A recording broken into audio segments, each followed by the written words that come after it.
Hey everyone, welcome to Uma Talks with Natalie Romash and Rita Kakati-Shah. Hi Rita. Hi Natalie, hi everyone.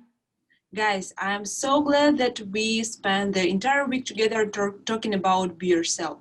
And lots of our followers enjoyed our definition. And Rita, I'd like us to start from reading our definition once again. Right, so be yourself is the key to your soul, where a future of confidence, empowerment, and freedom awaits. Such a beautiful words. Rita, can you tell us something more about it? Yeah, you know what? I agree with you. We've had so many comments on that definition, and I think that definition just came so naturally. I know when you and I were just talking about it, it was like, what exactly is being yourself? Well, it is the key to who you are, your key to your soul. You know, it is that inner confidence, it is that empowerment, it is that inner spirit that you have. And that's really the only way of describing it. So that's what it is. It's that feeling like no other, really, if I had to describe it any other way. Yeah, that's true. I so agree with this. And Rita, we have many questions, and I'd like to start from the first one. And it is from Ash. Ashley is very vibrant, very bubbly, energized person. She likes to have fun. She likes to be a little bit eccentric, and at the same time she cares about the people around her, and she's asking what should I do, because I feel that if I will show my entire personality, it can be not very comfortable for other people, and I feel that I should bottle a part of me inside. So Rita, what can we say? You know, actually, that is a great question. And it's something that so many people battle with all the time. You know, when we're talking about being yourself, you've got to think about what makes you you. Is it certain parts of your life? Is it music? Is it dance? Is it a person? Is it something on TV? Is it a hobby? What is it that makes you who you are?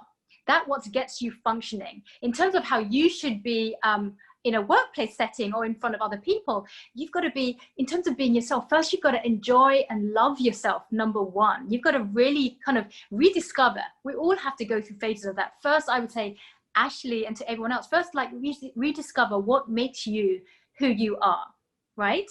And what is it that, is it about your smile? Is it about something about your personality? Is it about a dress code? Is it about your sense of humor? What is it that, if people were to ask, okay, tell us about Ashley, what is that one thing or two things they would say?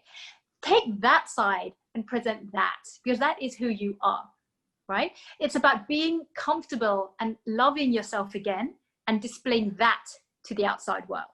So, you know, it's a question we get a lot, you know, especially because there is a difference between being an extrovert versus a bit of an introverted personality. And extroverts quite a lot say, well, I'm always myself. In fact, I might be myself too much.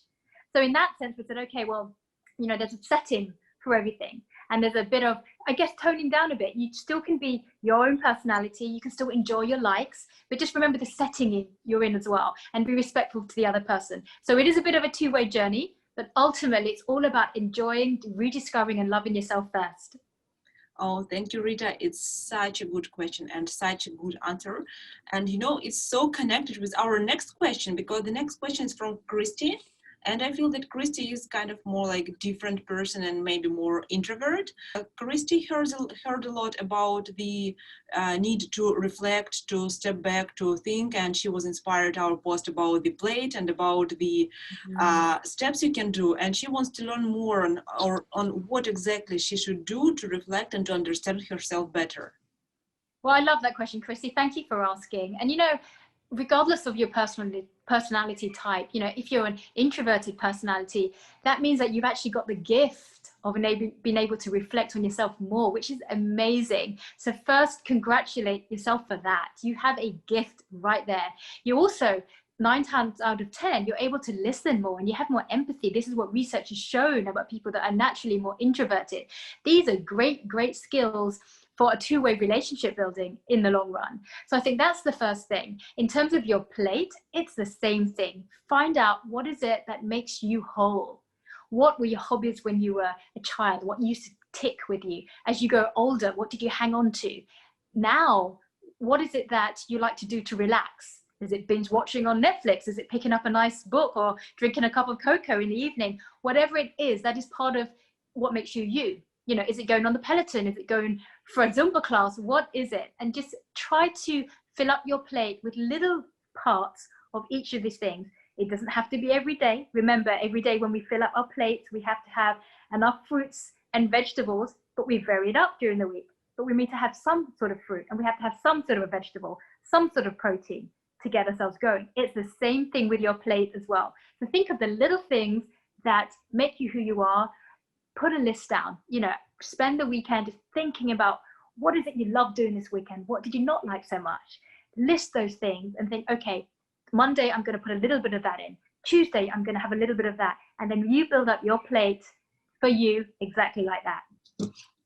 Oh, great. Thank you, Rita.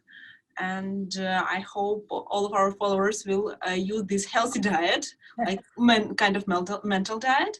And, we have more questions. And the next one is from Mary Jane. And Mary Jane is asking about overcoming fears of being open. And Rita, from what I see with my conversations with friends, with our conversations at UMA, and that there are two types of people.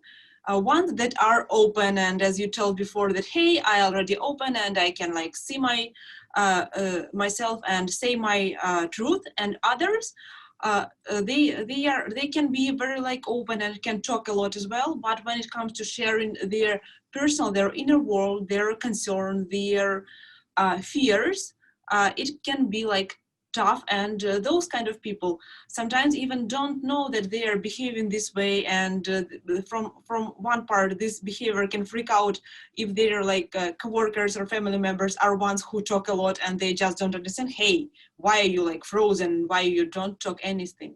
But when you are this kind of person, you feel like it's normal, and sometimes it just family culture. It can be for various reasons.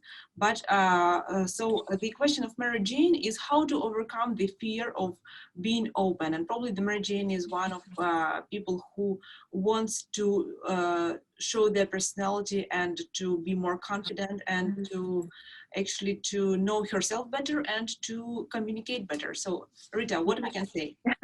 Great question, Mary Jane. And you know what? That's a great example of showing that everybody is different. We are unique. Everybody expresses themselves in a different way. Everybody grows up their own households. They do things differently. For them, that is their norm.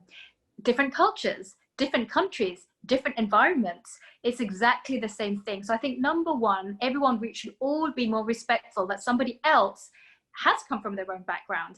And let's sort of acknowledge that, firstly. And then secondly, think about, how do I express myself? There used to be an expression, when in Rome, do as the Romans say, meaning when you go into a situation, you have to now become like the new environment you're in. These days, we don't say that anymore. We said, you know what? You want to bring yourself, your own culture, your own upbringing to the picture. If you're in your culture, in your upbringing, if you're used to answering questions a certain way, if you are quiet, you only answer questions if somebody addresses you directly, you make that clear to somebody, because people don't know that. It's a different environment. So I think if you want to help out your friend Mary Jane, or even yourself, you want to tell others to take that step back and listen and observe. Think about, how does that person open up? Is it when I'm quiet myself? Is it when I ask questions? Is I ask leading questions, so I'm really interested in what they have to say? Sometimes that can really help somebody open up as well. So you've got to know from your own friendship here, what is the best way of communicating with your friend? And that can be completely different with somebody else, another friend of yours. And that's what it's about, just celebrating differences. Rita, I'm so glad that we touched the topic of companies, culture, and leadership, because guys, you know what? Our next week topic is gonna be negotiation. So we'll share bite-sized advices and best practices how to negotiate. I love that topic. It's one of the best topics. It's one of the ones we get asked about the most. It's one of the ones that we have the most experience in as well. So we cannot wait to share the wisdom with everybody. So yeah, everybody send us your questions. Oh yeah. So guys, it was very, very nice to see you all again, and see you next week. Bye. Bye everyone.